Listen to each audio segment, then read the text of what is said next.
Hello and welcome to Behind the Bearcat. This is the podcast where the Northwest Missouri State University Career Services Office chats with Northwest faculty, staff, students, alumni, and friends to hear about their career journeys, how they got to where they are, and how they became Bearcats.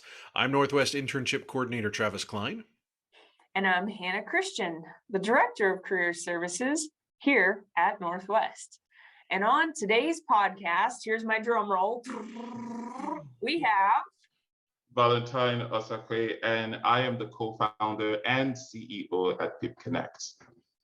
All right, welcome Val. So nice to have you today. Our first CEO, I believe. I know, right? Really? I think so, yeah. Oh, wow, I'm honored. We're gonna give you like No, a medal we're or the ones honored. Yeah. So it's good to see you today, Val. It's been a while since I mean, you stopped in the office, I think last week or so, but before that, it had been a while since we'd seen you. You're a student here at Northwest. Could you kind of share with us your journey, maybe about how you found Northwest and how you became the founder and CEO of PIP Connect? Oh my goodness, this is a long story, but I will try to condense it as much as possible. You could tell us the long version. That's what we're here for. So I'm originally from Nigeria, and I remember when I was applying to colleges, I went to like Education USA at the US consulate in Lagos, and they were on the board, like they did so many of these bills, like schools advertising, like we even have like school directors come all the way from US, like to come talk to students and stuff like that. And I remember I was looking at the board and I saw this just behind a pile of sheets that was pasted on the board, or posted on the board, and it was like Northwest Missouri State University. I was like, hey, okay, let's have this as something to apply to. So I applied to about 10 different schools. And the goal was, I had a few in mind that was like my priority where I wanted to go to. University of Mississippi, Ole Miss is one of them. Howard is one of them. So those were like my top two that I really wanted to go to. I did get into these places, but I never ended up going there because I didn't get as much scholarship as I would have loved getting at those universities. I did get into, I'll not bore you with the names of the school, but I did get Northwest. So the choice then came between Pine Bluff and Northwest. And then I was like, okay, I'm going to send an email to this school. Whichever one that replies first, that's the one I'm going to go to. And lo and behold, Holly Douglas was the first person to respond. He responded on a Sunday. That was a surprise to me. I usually assume Sundays are rest days. He responded, and he was really, like, the way he articulated what he said, it was really human for me. And so I was like, okay, I think choices are made. This is where I'm going to. My friends, my parents, everyone was like, what in the world are you thinking? Missouri? Who do you know there? Why would you want to go there? Like, it was a really big discussion, but my mind was made up. Everything was made up. So lo and behold, I came to Northwest, and Holly ended up being my advisor. So it came full circle at the end of the day. Over my years at Northwest, one of my goals was really, one thing I really honed in on for myself was, one, be curious, two, learn, three, try to inspire others. There's something I always tell myself. I tend to walk a path where there is usually no road, and then leave a trail for others to follow behind me. And that made me get into activities that I really like. I love, like where it is that make an impact, whatever that means. I know impact is a big word. It's a big word to use, but I'll use it either way for this. I wanted to make my impact in anywhere I can. And so I joined the Student Senate as a freshman. I became a TA second semester being a freshman. So that was really nice. And then I also joined other student organizations, like the African Student Organization was starting up then. I, with ABBA and a few others, we started the International Student Organization, but this was kind of like sophomore year, or I think sophomore, junior, around sophomore, junior. I also, like, I was in a lot of student-led organizations and student-led, I can't even name most of them here. But I focused on the three key things that really did inspire me. Like, firstly, be curious. Two, learn. Three, inspire others. That led me on a journey to, one, honing my skill as a person, tap into what it is. I think everybody in this world has some unique skills that they have to offer. I don't know what it is. You just have to find your own calling, right? But it's always doing something out of your comfort zone that you find what that unique skill is. People see me and say, "Oh, you are an extrovert." I am definitely not an extrovert. I am an introvert, but I put myself in uncomfortable situations that make me to learn, honing on my skills. So I remember final year, the goal always was graduate, work for a big company, or possibly just do something different, out of the norm.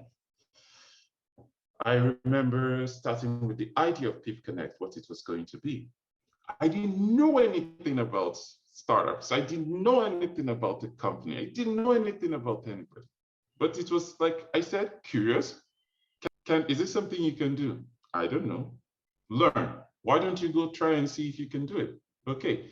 So I remember I connected through Carol Spradlin to Thomas Sanchez. He's CEO as Social Driver. And he became like a very great, mentor to me. I reached out to him. I told him about my idea. He was the first person I pitched my idea. He loved it. He didn't love, he loved the idea. He loved what I was doing, but he loved the fact also that a Bearcat came to him with something like this. But then he told me, that idea, it's going to change a lot even before you launch, but get started. That's the most important thing. It's just like you jump in the mud and try to figure your way around things. And so me and a few friends, we started hacking at Pip Connect. And earlier this year, even after I graduated, we raised some funds from some investors. Earlier this year, we got into the second world best accelerator in the world, the second world best accelerator, which is Techstars. We finished Techstars like 3 weeks ago. And now we are in full mode of, we call it in founder life. It's like a wall. Throw things at the wall and see what sticks. It's all about figuring things out, because no one knew Google the day they started. Or I can tell you, no one heard about Google until like the 4th or 5th year, because they took time to try and try again and try again. If they failed, they got back up. So we're in that process of figuring out what it is that's scalable and how do we market ourselves as Pip Connect. And so, but the whole idea about Pip Connect, if I do say so, is the idea of connecting people, building a community, not just for ourselves, but for the businesses that are in the ecosystem. We believe that the present state or the present technology doesn't work for small businesses, especially when it comes to connecting to the customers that actually matters to them. So our goal is not just to increase frequency, which is bringing more customers for them, but also to increase basket size. So how do we turn from getting that $1 to $3? How do we turn that $5 to $20? And that is our goal entirely here at Pip Connect. We believe there was a math my co-founder and I did, and we believe if every American spent 10 extra dollars at their local neighborhood shop, it creates $3 billion a year. Just imagine $3 billion that goes back to these ecosystem. And that is our goal here. That is something. It's not like you shopping at Walmart and then the money gets taken to Arkansas or something. That is our goal here. That is something we want. We want to create brands for small businesses, but also empower them to connect with people that matter the most to them. So is this through an app? Is this through a platform? Can you talk a little bit more about maybe the very technical details of Peep Connect? Like, how do you use it? How do you find it? How, if I'm a small business, like how do I get on there? Oh, this is. Let me do a little bit of shameless promotion for myself. So right now, because we are still in the early stages, we are geography agnostic, in the sense that we pick places that we want to be. So there are three key places that we are at, which is Emporia, Colombia, and Maryville, Missouri. We are a two-sided marketplace, of which for the businesses, they have like a front-facing, like a front-end facing platform where they interact with for their customers, who we have like an app-facing, like a user frame for them. We're currently only on iOS for now. So if any business wants to get in touch with us or help, like want to work with us for us in those locations that we're at, we have our website, which is peepwaitlist.com. We just have businesses. We funnel businesses through there. They just schedule a time with us, and then we walk in and actually onboard these businesses, like walk them through our product, how they are able to use it, what it is that it does. The reason why we do it and not just going in and having people sign up is we want to, I tend to think we sell our smile first. We sell our face first before we sell our product. And because we are tapping into community-centric products, we want to be able to know these business owners by name. We want to be able to, because these are people you walk down the road and you say, "Hi, George, how are you doing? How's the kids doing today?" There's love that comes from there. Like there's an abundance of community that comes from there. Like even if when they make your coffee, it tastes so much better than what you get at Starbucks. Because why? You know them, you connect with them. It's all about that love, and that is what we're trying to, and that's why we do it manually with these businesses. Like talk to them, and we always keep talking to them to maybe kind of understand what is it that we need to change. How do we better ourselves, and how do we communicate what you have to, how do we know we're providing value to you? Because we want to give first, provide value to you. Because if we don't provide value, then we're non-existent, if that makes sense. I'm always interested. We've had a couple of students who came from other countries to the US to study. So I'm always interested, what was that decision-making process like? You said you're from Nigeria. So, Yes. Nigeria to Maryville is that's a very long trip and not a straight line. So how'd you make the decision that, I want to go to the US and study, I want to do this, is that something you always wanted to do, or did it come up, throughout your secondary schooling, or how did you make that decision? Yeah, so to be honest, right now, okay, I'll talk about myself. There's always been this idea of the American dream and what it entails, not just for you, but also for what you aspire to be. If there is anything at all, that was what I tapped into. But while saying that, I would say right now, sometimes you hear most into like, I don't know how much you guys talk with internet, like the question most people ask themselves is it worth it? Because I know prior to even coming to the US, I had the opportunity to go to like London. I actually I was going this close to going to London. Like because I got like I have family in the UK, and this, yes, they speak English also, but like there's better connection. Like I feel it's much more favorable, and also Canada. Like so, these two places were kind of more of a priority. But that idea of American dream and what it could entail kind of superseded every other opportunity that was there. And that was what I tapped into, and that was what I honed in on. Can I do this? Well, what's the worst that can happen? I mean, how worse can it get? That you go and you don't make it. But I do, those are kind of the things that I focused on, or that I honed in on when making my decision and deciding to take that leap of faith, travel and go to a different country to study. Can you talk about Techstars a little bit? How, if I am watching this and I'm maybe an ambitious student or an ambitious, gosh, maybe if I want to do a startup, right? Because you've inspired me, right? Talk to us about the process of founding a company, including like going to a tech incubator. What kind of hurdles, what kind of learnings have you had? What kind of experiences? I'm laughing because this is the fun part about starting a company. It is only the craziest people, take this for what it's worth.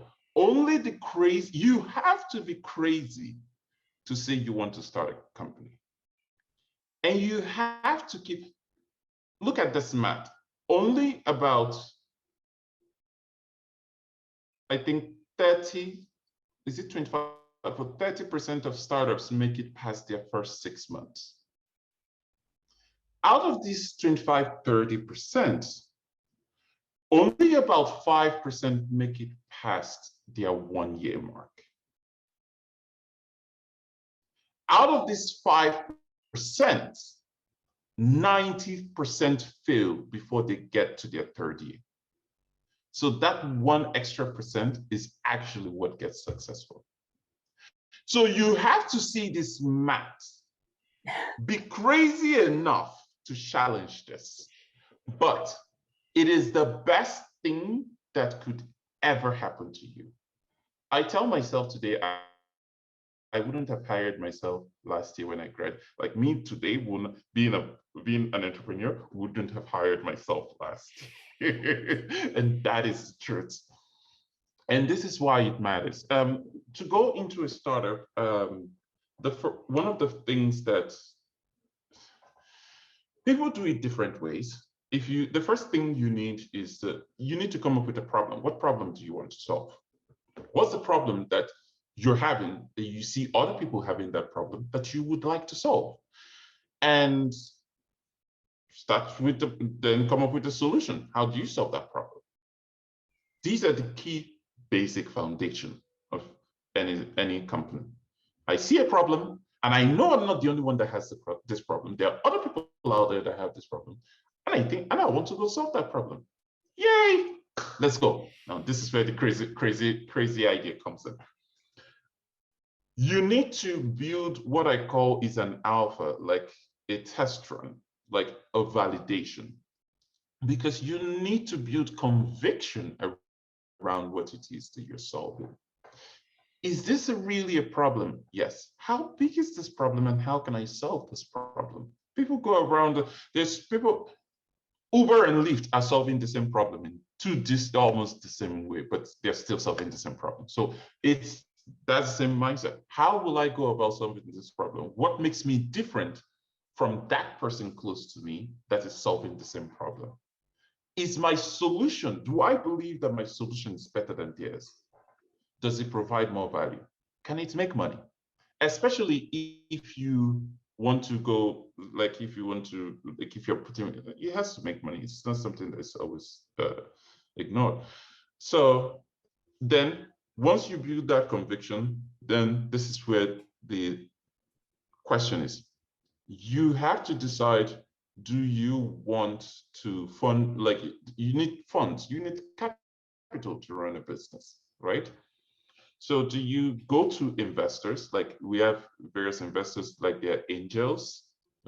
I'm trying not to bore you, but they're angels, they're VCs, which is venture capitalists, and they are like SPVs, and there's so many, the crowdfunding, there's so many. Like, how do you want to raise funds? Or if you have the money, you can, if you have the money, that's like a hack. You put in your own money and then you just keep working at it, right? But if you don't have the money, you need to get the money from somewhere else. It's like convincing someone to give them their money, to give you their money to go work on something that you're going to bring back returns for them, say in 5, 10 years, right? That's the hard part. That's the hardest part. Okay, that's not actually, that's one of the hardest parts. So it's all about that process of being able to, and then that's where that conviction you built earlier is, because then they're going to, how do you think this is a problem? So you build something like a pitch deck. On your pitch deck, you're going to have what's the problem? What's the solution? What's your product like? How are you going to make money? Who are, like, if there are investors who are on your cap table, who are your competition? Like, who are your competitors, and how do you differentiate yourself from them? So you build a pitch deck and you go pitch these people and you talk to these people, or you find a way to fundraise it. For some people, when they have an idea, they decide, then it's in the process of fundraising, you look at options available to you. So you look at incubators, you look at accelerators, you look at what is there, who are those people that I could connect with, or even industry experts that are in this space that I can talk to, that can advise me on, okay, don't do this, do this, don't do this, do this. I have made every mistake in the book. It's all about making mistakes, because when you make a mistake, it's a learn. I see it as a bend road, not an end road. Some people, like, they're like, oh, I'm so tired. I don't see that. I see a bend road, not an end road. You take the bend, take what you learn, take that bend, and just keep going. You get to your destination at some point. So it's in that, like I was saying, it's in that spirit of fundraising, or how do you connect with investors. Some people go through accelerators not for the money, but because they want to connect with mentors, advisors, people that can help them get to that customer, or get to that next thing, or get to that next milestone. So you then start organizing yourselves, and then if it's not something you can do alone, you get a co-founder, or you hire people to work with you on, and then that's basically what it is, starting a company. Now, if you decide to fundraise, be ready to have like a gazillion meetings on your calendar. Everything about being a founder is 80% meetings and 20% execution. Like my day, top to bottom, Monday to like 5 p.m. is like meetings back to back. And then from 5, that's when I actually put the work in. So there's nothing like holiday. Like I don't even have Sundays off. I don't even know what those mean. TGIF, I don't even know what that means. That doesn't exist in my vocabulary. So yeah, that is kind of the steps you have to take to be able to get there. And I would say fundraising and hiring is kind of the two hardest things when it comes to that. So talk to us about hiring. That's actually a great segue for us. You said you wouldn't hire yourself from a year ago, right? So what do you look for now as someone who has to have responsibility for hiring others? What do you look for in a candidate? Oh, okay. The first thing is oh my goodness, it's kind of multifaceted, but I will start with personally about me. What is it that I look for? First, I look for someone that is coachable. I look for someone I can work with. Usually, when you hire someone, you hire someone because they have an expertise in something, and you want them to accomplish a task. So can they really be able to accomplish this task? Also, are they coachable? Is it someone that you can say, okay, we need to do XYZ, and this is what it is. Like, I can guide it. There's so much hand holding I can do. The rest is up to you to figure it out. Does that make sense? So when it makes hiring hard, because you can't just go out there and find that perfect person for that perfect role, for that perfect thing, and then they solve that problem perfectly. Because your first 3 hires might not even be the right one. There's something we say, Uber is the company that when they were a startup, they were the mindset that started this. It's hire fast and fire fast. Like, if you're hiring fast, you need to be able also to fire fast. And it sounds so negative, but it is not, because when someone comes into your organization, you want to be able to make sure that this person actually can deliver on the value that they provided. Also, personally, I don't look at what's it called, resumes these days. Okay, I look at them, but I don't really focus on them because people can put a lot of things on their resume, but talk is cheap. Execution is the key. Like when it comes, can you actually execute on it? Good. Okay, let's do it. So I don't really look at resumes. For me, my hiring process is kind of a little bit complicated, but simple at the same time. Two things I look at. I look at their LinkedIn just to see, do they have a web profile, like who are they, what have they worked on? Do I have people, like if I say I want to reach out now to call someone and say, hey, can you tell me something about this person, and they can be able to provide it. The second thing that I look for is I want to know their thoughts. I want to know how they think. I want to know, like, how do they think? So the second, where I get that information, Twitter. I go on their Twitter profile. I hope people have, if you don't have a Twitter profile, then I'm like, I kind of organize it that way. So the second place I look at is I want to go on your Twitter profile. I want to see, because culture for me is everything. There's a culture I'm trying to exhibit at my company, and I want to know that if you come in, you can fit into the culture that we have, but also be able to work perfectly. So that's why I go to their Twitter. I want to know who they are, what they think about, what is it, what are their thoughts, what do they talk about, and those are the two places I go to. Those are the two places that make me have that decision of yes or no. That's good insight. Because yeah, I definitely, I think that looking at social media presence, we tell students all day long that what you put on social media matters and it's important, but it's nice to actually hear it from someone who actually does hiring, that it is really important. So that's good to hear that is important. The truth is that it's not just for me. If companies are not telling you, it's a freaking lie. It's the biggest lie. It's not a secret anymore. Like, even like I go to panels and I talk with other CEOs, and this is what they say. Because, well, see, most CEOs, especially for like big companies, they're not the ones doing it, but they have people, they're recruiters. This is what they do. Like, I've talked to so many, before I even started recruiting, I talked to a lot, I got feedback from them. Oh my gosh, you're like, you have no idea how many, oh geez, these people. Oh my gosh. But I don't, for me, the best recruiting process when it comes to a big company that I've seen is Stripe. Stripe has the best recruitment process among every single company I have ever come across. Better than Google, better than Apple, better than the best. And that's the culture I hope to put someday when I get there. What makes it good, in your opinion? So for big corporate companies, what they do is that those things you go to Indeed and you see, that is not a company putting those there. They hire recruiters that do those there. So the mandate they give the recruiters is, just give me the top 10% that comes through the funnel. Right? It's an easy thing to just give me the top 10%.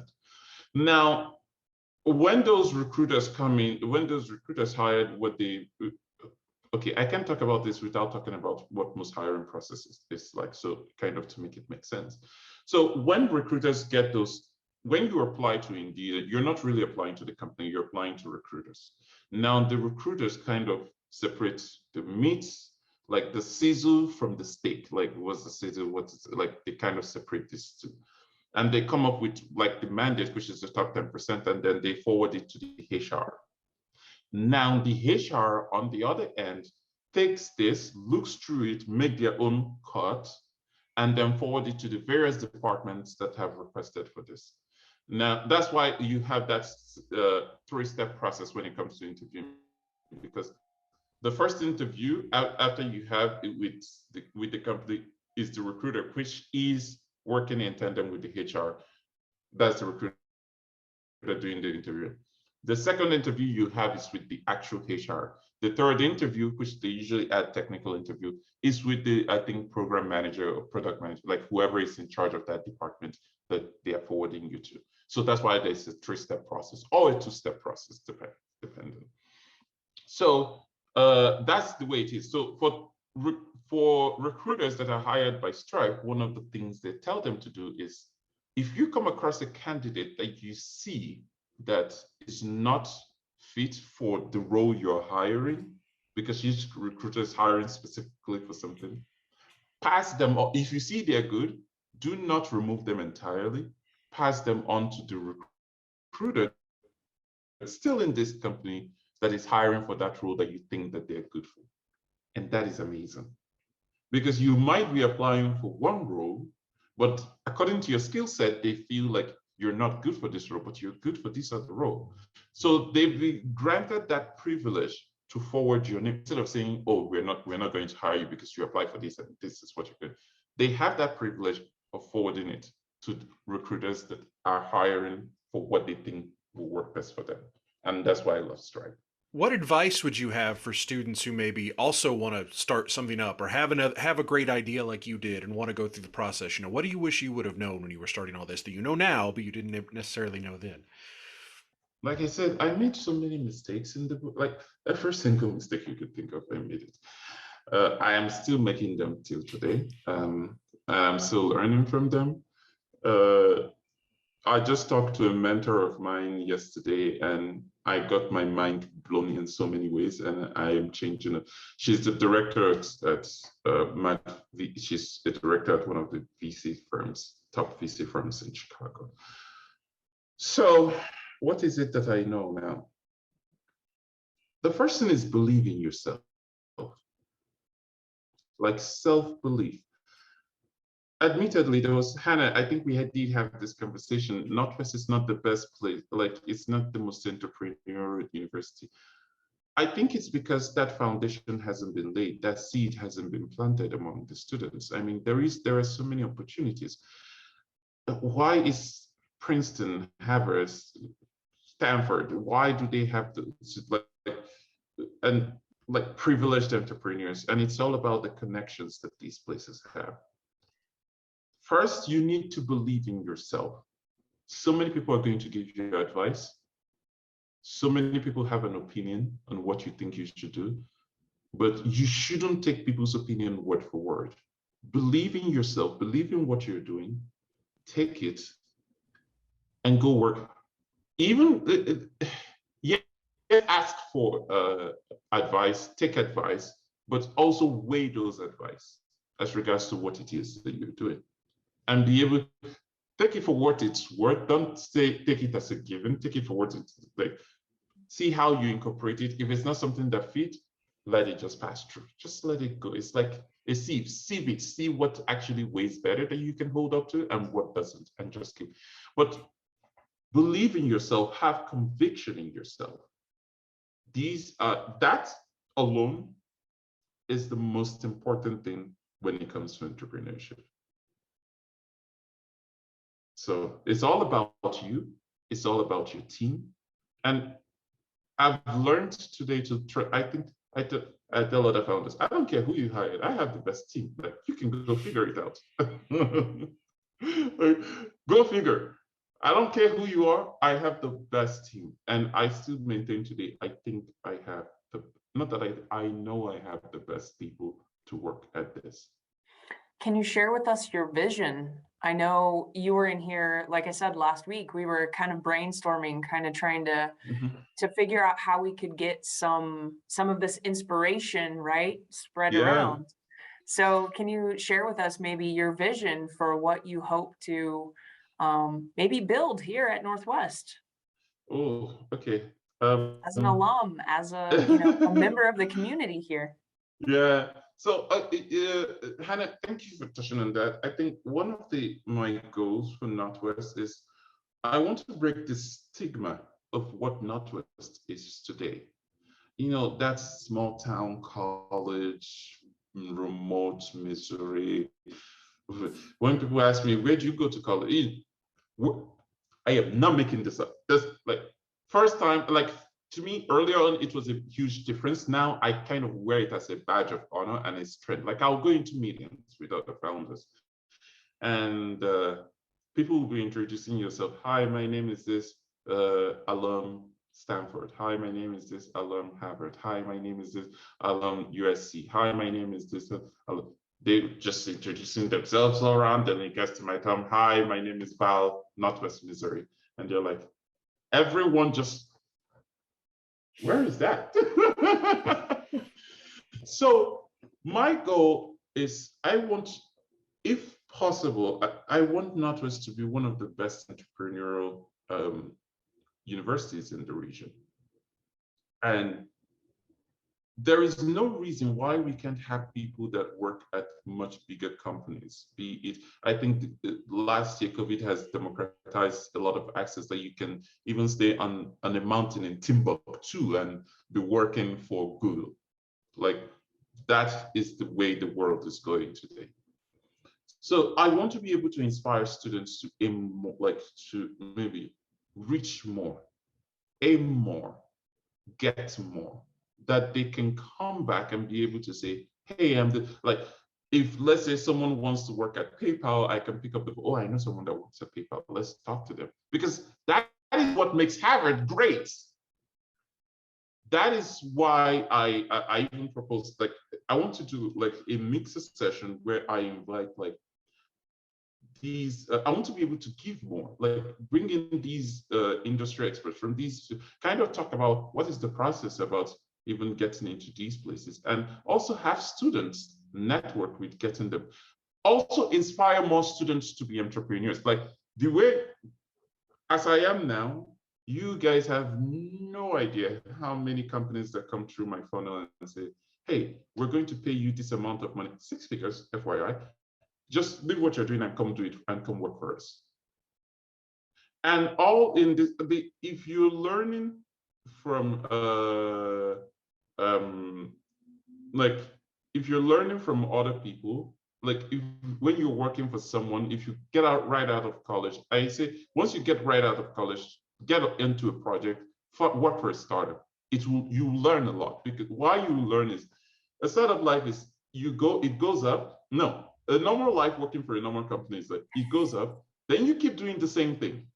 And let's say you get an improvement, or you just go up again, like you get upgraded and keep doing the same thing. It's not, but when you work for a startup, you're like you have like 5 different things that you're doing all at the same time. So it just keeps going up and up and up and up, straight line up, because every day you're not doing something same. Every day you're learning something different. And especially if you buy into the model, like what it is, the vision that the company has. Oh, you don't see it as work. You see it as somewhere you go and have fun. And that, I don't see work as work today. I see it as fun, because even days that I have bad days, I know that I can count on my like the people I work with, my partners. Like I call them my partners, not employees, or even like I can work with them. So that's the way I see it. So you mentioned reaching out to Thomas to be a mentor. If someone wants to reach out to you and maybe they'd like you to be a mentor, what's the best way they can get a hold of you? My email is the best. I stay Twitter. on top of you just my said emails. Twitter. Even... No. Oh, yes, please. No, yes. Okay, let me. Twitter, find me on Twitter at Valother. Like if you want to meet me personally, I would say also you can email, but send me, what's it called? Send me a text, send me a DM via Twitter. I always keep in touch with my DM, so I always respond. I can even give my email, Osakwe, VOSAKWE @peep.dev. Feel free to always email me directly. I think also Hannah has my email for anyone that wants to reach out. And Twitter is the best place. Twitter is the most fun place. So it's chill. I'm not uptight in business. I don't know. I'm a tech guy. Like, I like things being cool. I like the casual, just DM me on Twitter and be like, hi, how are you doing? Follow me, DM me, and then we can set up a conversation and we can chat. Thank you so much, Val. Thank you for being a guest on Behind the Bearcat. Thank you so much for having me. This is an honor. Wow. First, okay. We need to get more Bearcat. I need to convince Thomas to do this. There you go.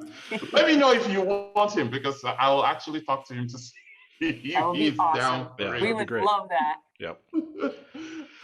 I'll text him now. All right. Take it away, Travis. All right. Well, that will do it for another episode of Behind the Bearcat, and we'll talk to you next time. Hey guys, we hope you enjoyed that episode. Don't forget that you can find the audio version of the podcast on your podcast platform of choice. New episodes come out every Friday, and you can connect with us on social media on both Twitter and Instagram. Thank you for joining us for Behind the Bearcat, and we'll talk to you next time.